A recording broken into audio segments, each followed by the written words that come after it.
Welcome everybody, this is How to English, Teach and Learn with Gav and Em. It's a podcast about teaching and learning English as a foreign language. All opinions stated are personal and references will be given when necessary.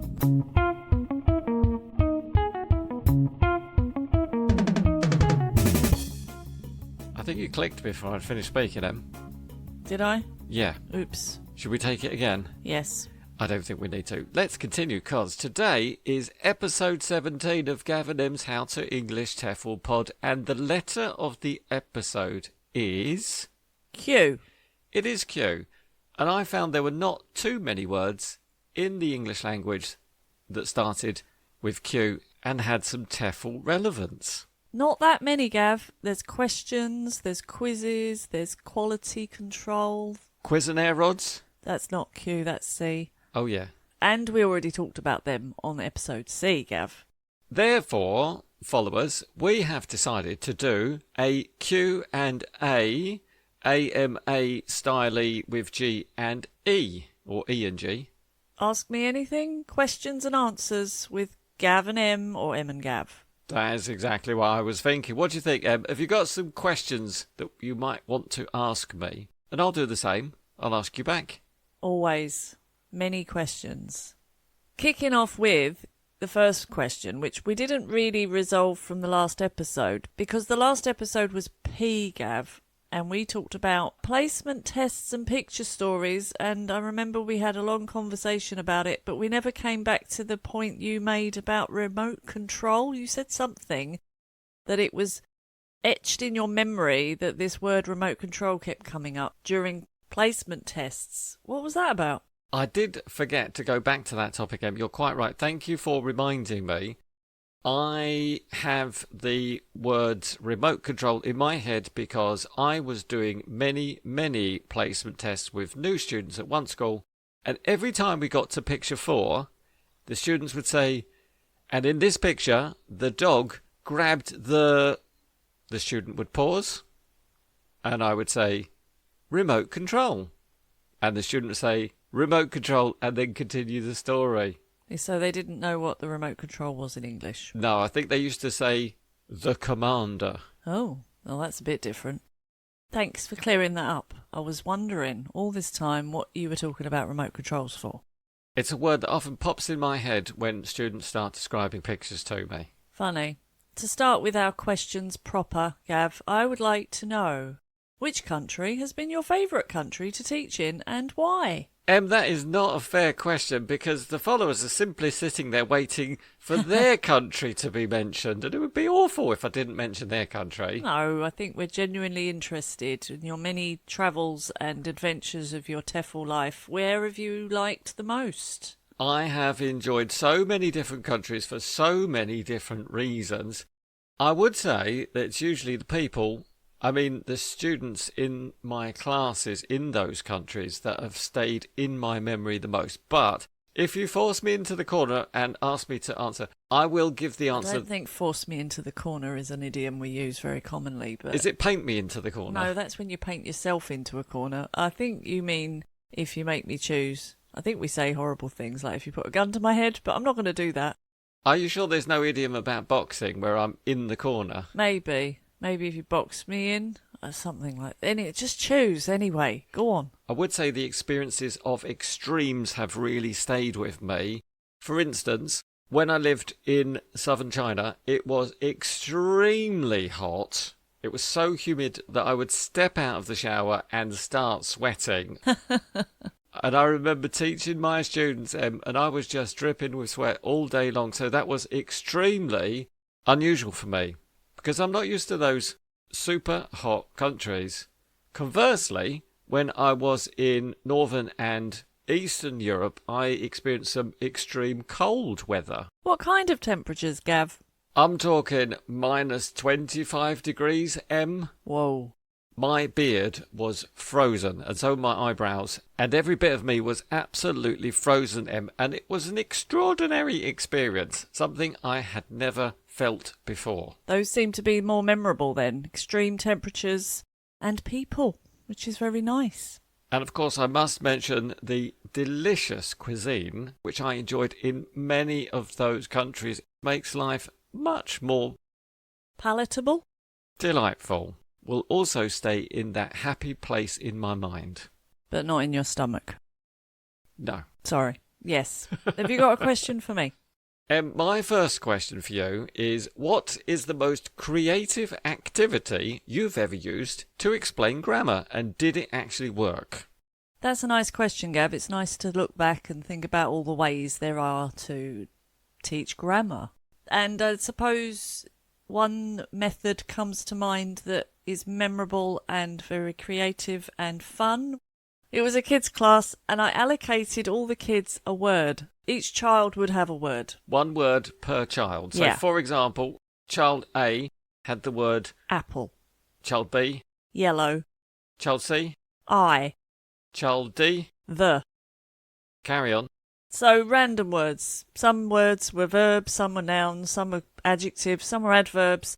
And then they had to try and make the longest sentence they could using the word they represented, but they had to put themselves in the order. Oh, I love that. So you had a line of children, and then you get them to say the words in the right order, and it makes a sentence. So the larger the group, the larger the sentence? Yeah, exactly. Wow. Works really well if you've got 10 or more, and you might need to think about the words you allocate to the children, so lots of adjectives so they can come up with things like the big yellow round apple was on my table all day. You know, you can just work with it, and it's funny because they get the order wrong and you have to tell them where to stand. They have to switch round and work out where they go.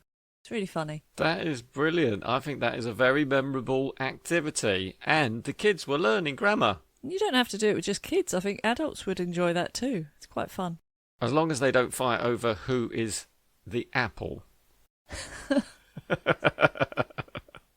It must be my turn. Yes, Gav. I want to ask you a pod question this time. Who would be your dream guest on this podcast? I already have my dream guest. It's my co-host, Em. Aww, that's really cute. But I'm always here. If you could ask anyone to come in and have a chat. No, honestly, that is my answer. That really is your answer? Yes. Oh, wow. I'm honoured. Who else could I have such great banter with about TEFL? I don't know. Raymond Murphy? Penny Ur? They would also be wonderful guests to have on the show, Em. But I get it. I'm enough. Fine. Thank you very much. That's lovely. unless I could clone myself, but Oh, I see. until that technology is available, you'll have to do. Well, AI is doing loads of really amazing things these days, so I'm sure it's just a matter of time until you can have a chat with yourself, Gav. How to English with Gav and Gav. Oh, no. That would be funny. Em, I'm back at you with another question. Which student question has left you the most speechless in class? I can think of two situations that are quite different. I think just from a personal point of view, I had a student once that asked me, have you put on weight? Ooh. That one was quite a surprise. That is quite personal. How did you answer? I think I said maybe, but I wasn't really expecting it. And I think I might have said, is that a normal question to ask then in this country? Is that okay to ask people? Because if you are from the UK, you would never ask that question. And is that a normal question from their country? Yeah, apparently. Ah. Yeah, absolutely fine. So that was surprising just from a cultural point of view. And from a teaching point of view, I think in my very early days of teaching, a student asked me, why doesn't the question, who invented the light bulb, have an auxiliary verb? And because it was maybe my 5th lesson ever, I had no idea. I just looked blankly and said... You had no idea what an auxiliary verb was? Or no idea why the subject question didn't contain did? That's right. Sorry, that didn't answer your question. I knew what an auxiliary verb was. I wasn't that green. But I didn't know why there was no auxiliary. So, Who did invent the light bulb? I think it's controversial, but we commonly say Edison. But I don't know. Anyway, we're not getting into it. Did you see what I did there? I added the auxiliary back in. Oh, no, I didn't notice. Sorry, carry on. Because you were emphasising, is that right? That's it. Yeah. So anyway, who invented the light bulb? Question word is the subject. You don't need an auxiliary. Because I went away and found out. But at the time, I really didn't know. And I had to say, I'll let you know next week. I'm not sure. And it was such an obvious thing that I didn't know. Different reasons for the same kind of speechlessness. And that doesn't just happen to green teachers, Em. Even veteran teachers can find that they don't have that information to give to the students when a tricky question comes up. Yeah, it can still happen. Absolutely. Gav, does teaching online have its disadvantages? I know there are many advantages for teaching online. You can multitask, you can have your fluffy slippers on, you can stroke a cat at the same time, you can make a coffee when you want. But are there disadvantages to teaching online, in your opinion? Em, did you say coffee? I did say coffee, yes. Good, I love coffee. To answer your question, Em, online teaching does have its disadvantages in the way that it's less personal. I think it's harder to really connect with people in a meaningful way. But saying that, I think these days we're having a lot more what I could call professional relationships with people online, where we're interacting digitally and we might never actually meet these people. So this new form of meeting may be the new norm. Meetings are morphing. Meetings are morphing into online meetings rather than face-to-face meetings. So we'll eventually forget how it feels to be in the same room together and we will just get used to this online version. I agree. I think it's definitely becoming the go-to form of communicating in business. And we have to learn the etiquette maybe because it's a little bit different. That's very true. And I think the TEFL world is switching a bit more, especially for teachers teaching adults, is switching towards a more digital plane. I think even the hybrid way of sometimes meeting in person, sometimes having online meetings is going the way of the dinosaurs, Em. This is it. We are digital beings. Would you say there are any other disadvantages to online teaching compared to offline, face-to-face lessons?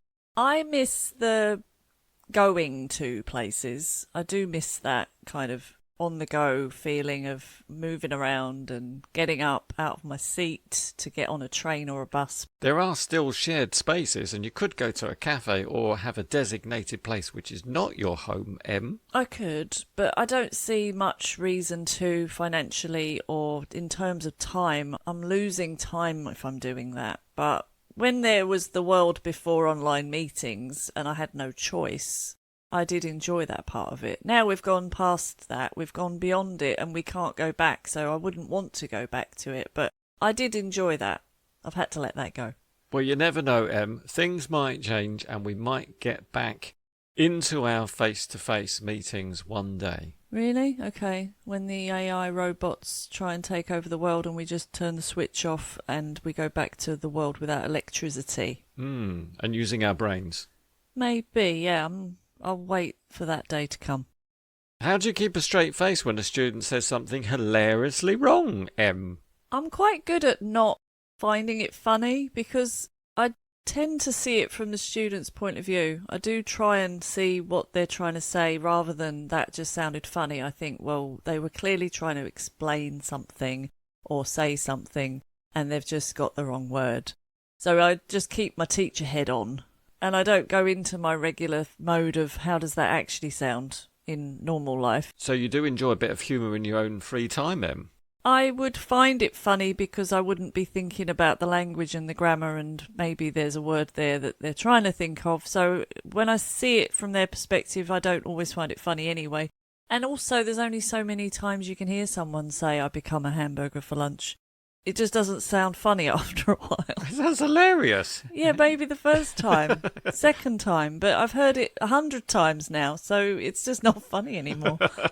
I become a hamburger. Yeah, so you're just relaxed now. You're not thinking of it from a teaching point of view that you've heard 100 times every lesson. And the student might be quite upset if I started laughing at them that much. Yeah, that's true too. You don't want the aftermath. And on that topic, Gav, how do you make your lessons fun for your learners? I think the key to having fun in lessons is not about humorous activities. It's not about getting up and running around and giggling and throwing your head back and saying, wow, that was hilarious. I put the learners into two categories. The ones who want to lead and the ones who want to be led. How's this connect to fun, Gav? As soon as you establish what type of learner they are and how much space they need to learn, then you will find that everything goes very, very smoothly and everybody will have fun in the classroom. That's an incredibly vague answer, but okay, it's not what I expected you to say. I get that you're saying you can't force it, which I agree. By saying, isn't this fun, everybody, doesn't work. I don't need my students running around, giggling, laughing, sticking things on walls or under their seats or whatever it is they're doing. I think it's as simple as finding out, do they want to be led or do they want to lead? Okay, that's a very bold statement.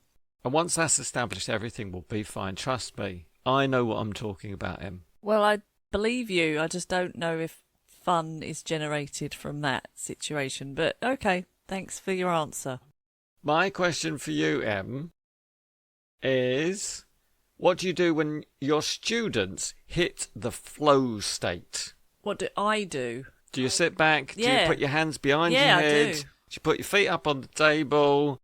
Do you Well, not literally. I take a sip from your cup of tea? metaphorically think. And you think to yourself, I've done it. My work here is complete. Yeah. And inside, I'm doing a little cheerleading dance to congratulate myself. TEACHEREM is the best. Exactly. No, not from my own perspective, but just from a go team, go everyone, go class. You're doing it. You're doing it. See, woohoo! the tip here, Em, you've explained perfectly. You gave the students the control. As soon as you did that, because you knew they wanted to lead, everything went well. All right, we don't need to come back to your point. I'm still not sure I understand. But yeah, I think it's definitely important to let it flow, not just keep interfering or to even become aware of it. I think it's better when you're not even aware it's happening.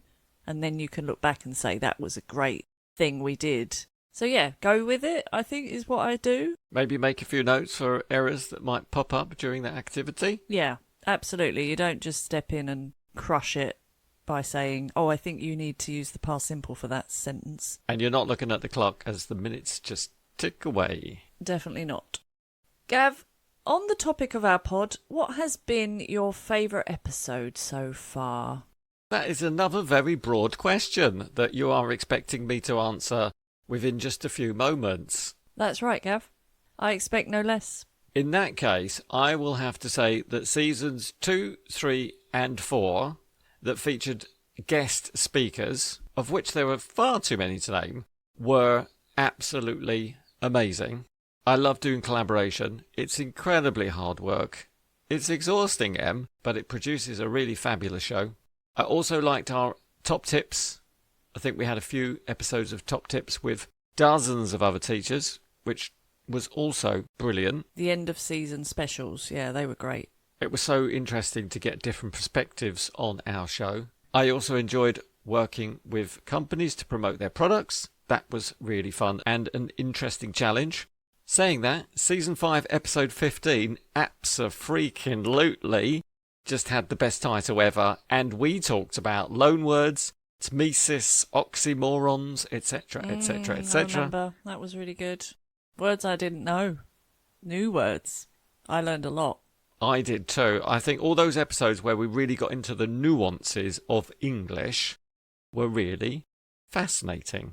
And I remember episode 2 of season 5, which was titled Splat. Yes. Where you showed us how to make our computers do funny things. Easter eggs. Yes, I remember that too. That was really funny. And I learnt that from students. So I was just passing on my knowledge. And we were passing it on to our followers. That's always good, isn't it? Which naturally leads me to the question, which episode of Gav and Em's How to English TEFL pod has taught you the most about teaching? Many come to mind, but I think season 3, episode 22, which was about neurodiversity with Anna from Polka Languages, was amazing, and I learned so much about other people's perspectives and learning styles. Also, season 4, episode 2 was my first introduction to AI with Twee. Do you remember that, Gav? I do remember that very well. Seems like a long time ago, but it wasn't. It just was such a budding technology, and it was all so new and fresh and a little bit scary as well, but I loved it. So that was a great milestone. You jumped straight in the deep end with AI that episode, Em.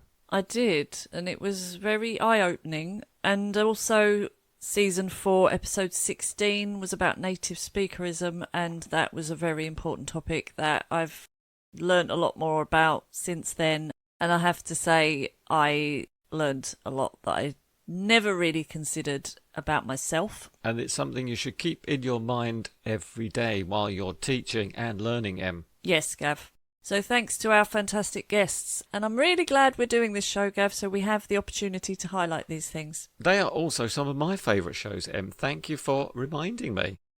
Gav, what's the best compliment you've ever received from a student or a fellow teacher? I have a simple answer for this one, Em. A few students have told me that their English has really improved. Oh, that is the best thing you can hear, isn't it? I think that is the biggest compliment any teacher could possibly get from their students. Students, if you're listening, please send me a message just reminding me how much I've improved your English. That's lovely. Or maybe have you lost weight, or you look really good, rather than have you put on weight. Yeah, I agree. Moving to the podcast, Em, what's harder, keeping a class engaged for an hour or talking to Gav for an entire episode of the show? Honestly, I think teaching is more tiring for me, because I'm just thinking about so many things: language, content, timing, difficulty, next activities coming up. It's overwhelming. And honestly, talking to you, I don't think about that much, which is fine. You know, we have good chats, but it's not the same as teaching. I feel like it's a chance to put my hair down and... Put your hair down. On the floor? Let my hair down? Walk away? I don't know. To let my hair down, relax, and share with you the experiences that I've had over the past week. Yeah, it's a reflection. It's more of a chilled out chat. And I don't really do that with students. With students, I am constantly turned on. My brain is constantly turned on.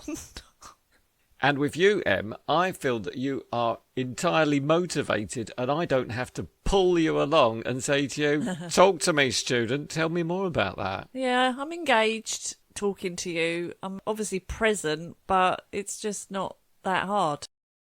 I think everyone can relate to that, can't they? Just learning and teaching is different to free practice.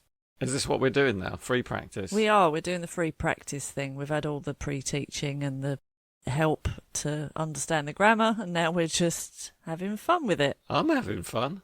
And similar question, Gav, which is your favourite part of the podcast, recording it or editing it? Because you do all the behind-the-scenes work. This may surprise you, Em, but what I look forward to the most is making the cover art. Really? Oh, it is amazing. Thank you. Are you doing it these days, or do you just drop it into AI and ask it to do something? It's a cooperation between the AI and myself. I have to come up with some pretty solid descriptions in order for the AI to generate something, and then I have to do a little photoshopping, etc. You've been on a journey with this, because it started off back in season 1 with just a very basic photo of us and a bit of writing over it. Now you are cartoonising our faces and grabbing things from the pod that we've talked about that I find just springing up in corners of the picture that I can't even remember talking about, but AI knows it's there. That's right, but AI can only generate images based on what information you input, so you have to have some pretty good descriptions to get some smart pictures out. I'm also really happy that the process of making the pod is taking less time because I'm getting better at editing and producing. And I also have the assistance of Descript for the transcription and ChatGPT for some other tasks. So you're pulling all these resources together to form something wonderful. I like that question. That was nice. I've got a question for you, Em, about the pod. Have you ever used a topic from the podcast in your classroom? I have. I used our season 6, episode 6, one of the recent ones, which was F. And there was a section we did about errors. And you had some fantastic examples of student errors and some funny examples of how they sound when they make those errors. And I've played it to many of my classes just so that they can hear it in its entirety. Is that where I impersonated a pirate and some other historical figures? Yeah, it's one of my all-time favourite parts of our pod. So I have played it for my students to enjoy as well. I must confess, I have played that to some of my students as well, and they really enjoyed it. Although I was a bit nervous, thinking, I'm not criticising you and I'm not making fun of you for your mistakes, but this might be a memorable way for you to remember not to make those errors again. Yeah, I think that was the point of that part of the pod. It was how to get students to remember and shocking them into never forgetting. So, yeah, I think it was very effective. Can I ask you another question? Yeah. What's the weirdest place you've ever planned a lesson? I've planned lessons in many places, Gav. On buses, public transport generally. If you're talking about actually cutting things out of books and photocopying and... In a cupboard? No, I don't think so. But planning lessons now, it does tend to be in my head. So when you say, what was it, strangest? Weirdest. Think just things like supermarket queues. I'll just be off thinking about lessons and how I'm going to teach it, and probably will come up with something while I'm paying for some vegetables. I think even being in a queue can be quite inspirational for your lessons, because then you start thinking, queue, that's the British word for line in America.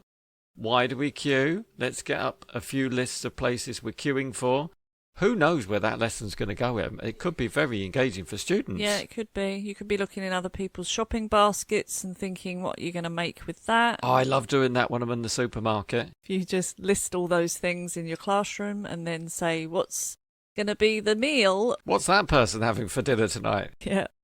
I think that is great inspiration, actually, supermarkets and queues in general. But I do spend a lot of my time while I'm waiting for things just thinking of lesson plans. I have to be honest, that was not very weird. No, it wasn't weird, but I haven't really got a weird one. I just think, any opportunity is a good one. Maybe there are no weird places. There are no weird places. Every place is a potential lesson planning place.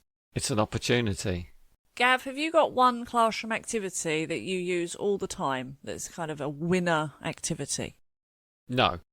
Okay. No, that was a fast answer. Yeah, I can't say there's a single activity I go to. I often write new materials or come up with a new topic every lesson. Wow. Is that your USP then? That is my unique selling point, that every lesson with Gav will be completely different to the last one, will be different for the next class. They're all pretty different. Having said that, I do have some go-tos if the lesson naturally goes in a direction of we're all thinking about how to write an out-of-office message. Yeah, that would be already planned. I've got my market leader materials at hand. Right. Or we might be talking about wild animals, and I of course have something prepared from possibly English file. I can simply open that. It's ready. Cool. So overall, no, there isn't one classroom. Well, overall, no, but yes. I think the answer is there. If the question is, do I ask the students how the weekend was every lesson, then maybe. Or, are you busy today? Then yes, but it's not exactly an activity, it's just a question. I see. Thank you. Em, I'm going to ask you one final question. If TEFL, teaching English as a foreign language, had a Teacher Olympics, which event would you compete in and would you win? What an amazing question, Gav. I would definitely be in the administration athletics. I would be number 1 in the box fill and possibly a gold medal in the 100-word summary. And I'm pretty good at synchronised signing and timesheet triathlon. Wow, they are all amazing skills to have. The box filling one, was that about filling forms? Yeah, filling boxes. I'm really good at it. Numbers in boxes, information in boxes, just ticks in boxes. Do you excel at Excel? I do excel at Excel. I have a record of recording hours. That was a nice answer. Thanks for that. You are a champion. I know we usually give a tip at the end of the show, but instead I've just decided to write you a rapid fire TEFL edition series of questions for you to say this or that. This or that. You've got 2 options. You simply have to choose one or the other. Oh, not literally this or that. You mean I can choose one of 2 things? Are you ready for the music to start? Yes. Let's begin.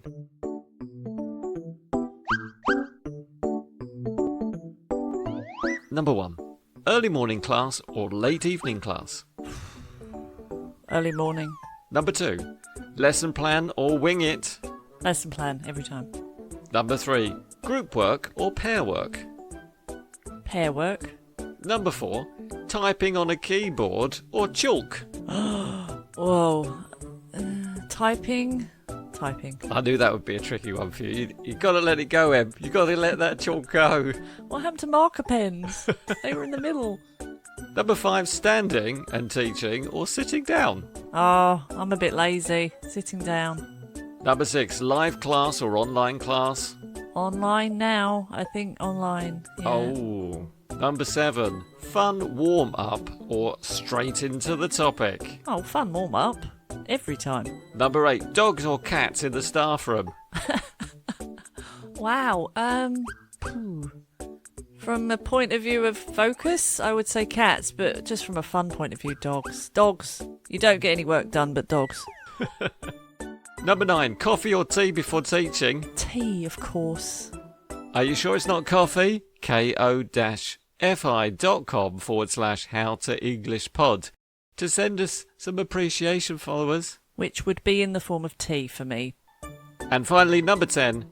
Big class or small class? Small class. More speaking. Everyone gets more time. Our speaking time is now up. And the rapid fire quiz is over. I like the rapid fire. Could talk a lot about those things. I know that's not the point of rapid fire, but it was really nice to think about those choices. Sorry, did I stop your flow? You didn't. And now I'm simply thinking about the letter R. R. R next time. Join us for Gav and Em's How to English TEFL Pod, because we're going to cover the letter R. Bye for now.